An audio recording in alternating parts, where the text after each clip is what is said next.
ಎಷ್ಟು ಪರ್ಫೆಕ್ಟಾಗಿ ಆಗಿದೆ ಅಂತ ನೋಡಿ. ಚೆನ್ನಾಗಿ ಕಾಳು ಬೆಂದಿದೆ, ಗ್ರೇವಿ ಕನ್ಸಿಸ್ಟೆನ್ಸಿಯಲ್ಲಿ ಬಂದಿದೆ. ಹಲೋ ಹಾಯ್ ನಮಸ್ತೆ, welcome back to my channel. ಒಂದು ಕ್ವಿಕ್ ಕೇರಳ ಸ್ಟೈಲ್ ರೆಸಿಪಿ ಹೇಗೆ ಮಾಡೋದು ಅಂತ ಅಂದ್ಬಿಟ್ಟು ಈ ವಿಡಿಯೋ ನೋಡೋಣ. ಬನ್ನಿ ಲೆಟ್ಸ್ ಗೆಟ್ ಸ್ಟಾರ್ಟೆಡ್.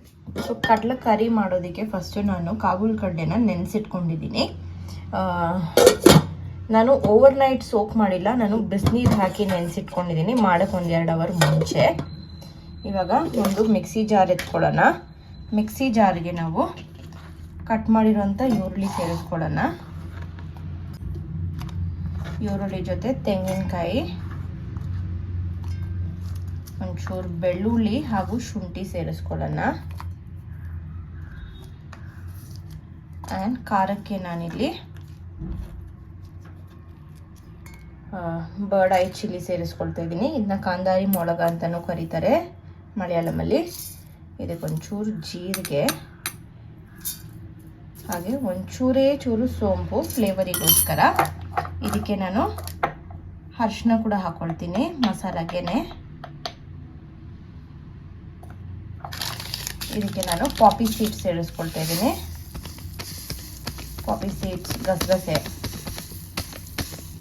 ಒಂಚೂರು ಗಸಗಸೆ ಹಾಗೂ ಒಂಚೂರು ಉಪ್ಪು.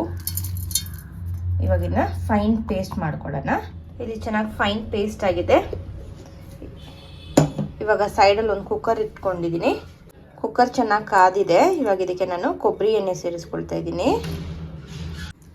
ಇಲ್ಲಿ ಕಾದಿರೋ ಎಣ್ಣೆಗೆ ಒಂಚೂರು ಸಾಸಿವೆ ಹಾಕ್ಕೊಳ್ಳೋಣ.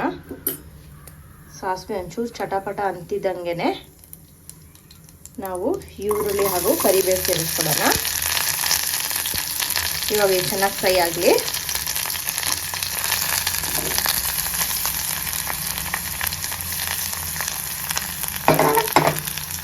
ಆನಿಯನ್ ಚೆನ್ನಾಗಿ ಫ್ರೈ ಆಗಿದೆ. ಇದಕ್ಕೆ ನಾವು ರುಬ್ಬಿರೋಂಥ ಮಸಾಲೆ ಸೇರಿಸ್ಕೊಳ್ಳೋಣ. ಇವಾಗ ಇದೆಲ್ಲ ಹಸಿ ವಾಸನೆ ಹೋಗೋವರೆಗೂ ಚೆನ್ನಾಗಿ ಫ್ರೈ ಮಾಡ್ಕೊಳ್ಳೋಣ. ಇವಾಗ ಇದು ಚೆನ್ನಾಗಿ ಹಸಿ ವಾಸನೆ ಹೋಗಿದೆ. ಇದಕ್ಕೆ ನಾವು ನೆನೆಸಿರೋಂಥ ಕಾಳು ಹಾಕ್ಕೊಳ್ಳೋಣ. ಚೆನ್ನಾಗಿ ಮಿಕ್ಸ್ ಮಾಡಿಬಿಟ್ಟು ಕಾಳು ಬೇಯೋದಕ್ಕೆ ಎಷ್ಟು ನೀರು ಬೇಕೋ ಅಷ್ಟು ನೀರು ಸೇರಿಸ್ಕೊಬಿಡೋಣ. ನೀರು ಸೇರಿಸ್ಬಿಟ್ಟು ಒಂಚೂರು ರುಚಿಗೆ ತಕ್ಕಷ್ಟು ಉಪ್ಪು ಹಾಕ್ಬಿಟ್ಟು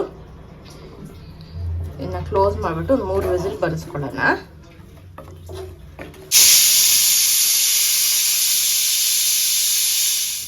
ಇಲ್ಲಿ ಕಡಲೆ ಕರಿದು ಗ್ಯಾಸ್ ರಿಲೀಸ್ ಆಗಿದೆ. ಎಷ್ಟು ಪರ್ಫೆಕ್ಟಾಗಿ ಆಗಿದೆ ಅಂತ ನೋಡಿ. ಚೆನ್ನಾಗಿ ಕಾಳು ಬೆಂದಿದೆ, ಗ್ರೇವಿ ಕನ್ಸಿಸ್ಟೆನ್ಸಿಯಲ್ಲಿ ಬಂದಿದೆ. That is it guys. ನೀವು ಮಾಡಿ ನೋಡಿ ಹೇಗಿದೆ ಅಂತ ನನಗೆ ಕಾಮೆಂಟ್ ಸೆಕ್ಷನಲ್ಲಿ ಹೇಳಿ. With this I end my vlog here. Thank you so much for watching.